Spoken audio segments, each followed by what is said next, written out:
So you're thinking about buying or selling a home in Pittsburgh, PA? In this video, we're going to talk all about international travel from Pittsburgh and what you should consider when making a move to a new city if you're someone who loves to travel or who gets to travel for work. I'll take you along on my most recent trip to Cuba, and if you stick around to the end, I'll share all of my amazing photos and videos so you know exactly what's happening with the real estate market here in Pittsburgh.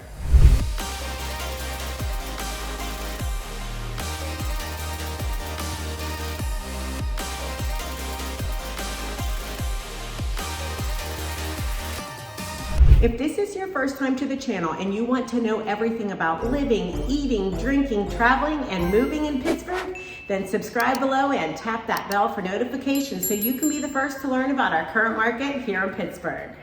I'm Krista Lorenzo, and I get calls and emails every day from people just like you looking for help on making their move in Pittsburgh, and I absolutely love it. Whether you're buying, selling, building, or investing in 1 week or 1 year, give me a call, shoot me a text, or send me an email so I can help you make a smooth move in Pittsburgh. We've done a lot of videos on this channel about what Pittsburgh has to offer. Traveling from Pittsburgh, what the airport has, local road trips, but we've never discussed traveling internationally, until now.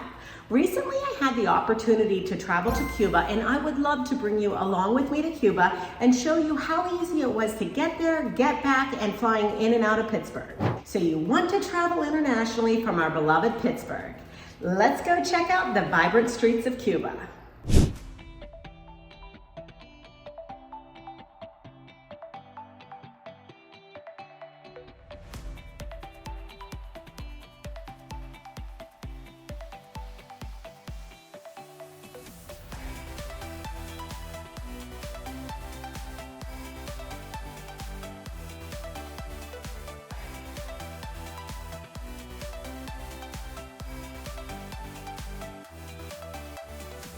Planning this trip was an eye-opener.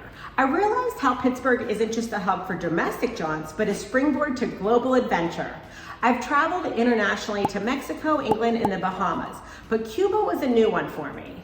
30 years ago, while studying architecture and business at the University of Pittsburgh, I had the opportunity to do a semester abroad in London. While there for 4 months, my roommate Leslie and I traveled all over Europe to see the world and experience different cultures. To celebrate our 50th birthdays and the 30-year anniversary of that time in Europe, she and I decided a trip to Cuba would be an amazing adventure.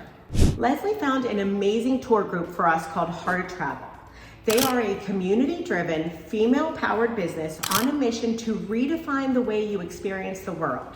They are all about traveling with intention and impact, with a deep-rooted passion for travel, history, culture, and adventure, while creating meaningful connections, fostering positive change, and exploring the heart of the destination. Our trip to Cuba was designed to support artistic expression and small business development in the heart of Havana. Our journey began with a flight from Pittsburgh to Miami, a short layover in Miami, and we were on our way to Havana, Cuba. To go to Cuba, I needed my passport and a visa for Cuba. Landing in Cuba was like stepping into a colorful postcard. The vibrant streets, the rich history, the warm smiles. We sailed through immigration, and honestly, the biggest surprise at the airport in Cuba was that there were no toilet seats. Just something I personally was not prepared for and wasn't expecting. Our tour leader, Emmanuel, was at the airport waiting to welcome us to the beautiful island of Cuba. We stepped back in time to our 1952 Pontiac, and she was beautiful. We had a short drive and settled into our Casa Particular. Then it was time for our salsa dance class and our amazing tour guide, Paloma. So fun. I teach Zumba twice a week, and I loved learning the new steps and practicing my salsa. Then we went to a rooftop restaurant for our first dinner. Craft cocktails, delicious dishes, and getting to connect with our new friends. It was an amazing first day. Day 2, we dove right into Cuban culture, history, and art with a walking tour of La Habana. Paloma taught us all about the city's complicated history while examining the present-day reality of life in Cuba. We stopped for an amazing lunch at Lamparella 361, then went to a local home to learn how to play dominoes. Highly recommend. We fell in love with the game. For dinner, we went to another beautiful rooftop and saw the most amazing steps in Cuba, known as the backdrop for Fidel's long speeches and even Rihanna's Vanity Fair photo shoot. After a fabulous meal, we headed to a rooftop bar for live music, then on to a speakeasy with performers that reminded me of Cirque du Soleil. What a day. Day 3 started with a beautiful morning at the beach. Mar Azul, I have been to a lot of beaches, and this was definitely one of the most beautiful, with white sand beaches and crystal clear water, and it was the perfect temperature. We sipped on fresh coconut water, got some rays, then headed back for another outstanding meal. Their food is so good and so fresh, it was absolutely amazing. A little siesta, and then our street art tour. A young Cuban artist shared how urban art has transformed the area and given Cubans an outlet to express both their heartbreak and hope. Then we were welcomed into a Cuban home for an amazing cocktail class and homemade dinner with a private concert from 2 Cuban musicians. We had so much fun and learned to make 3 amazing Cuban cocktails while playing dominoes, of course. I was so excited for day 4. It was time for us to cruise around town in those classic convertibles. We were so impressed with the ingenuity of the Cuban people who have kept these vintage cars running for over 70 years. Because of their limited access to new things, they have to figure out how to make things work from what they have.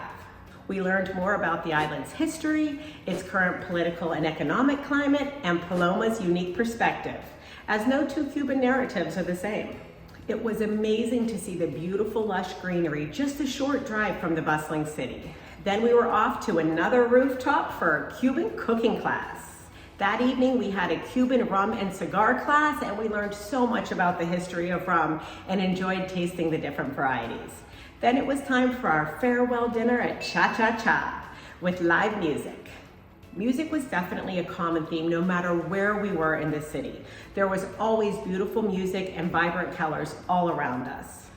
Our final morning was spent walking through the streets and helping support the locals with donations of soap, medicine, and toiletry items that they have such a hard time getting access to.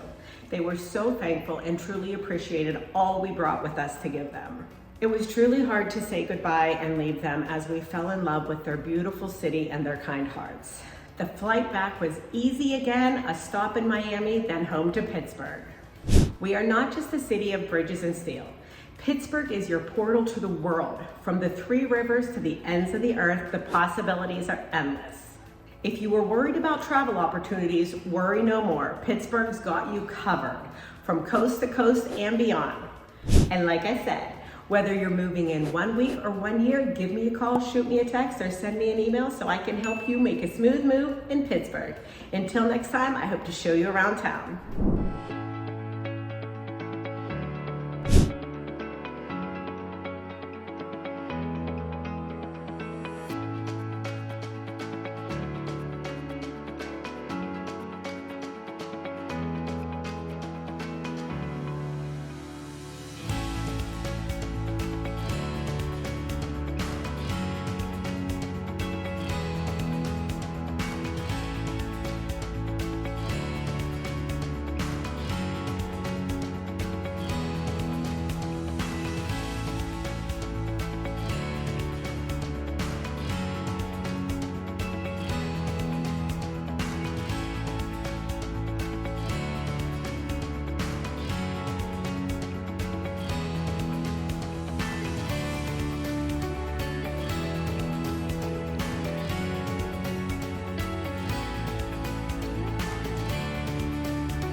que te pregunto que cuándo, cómo y dónde, y siempre me respondes quizás, quizás, quizás. Y así pasan los días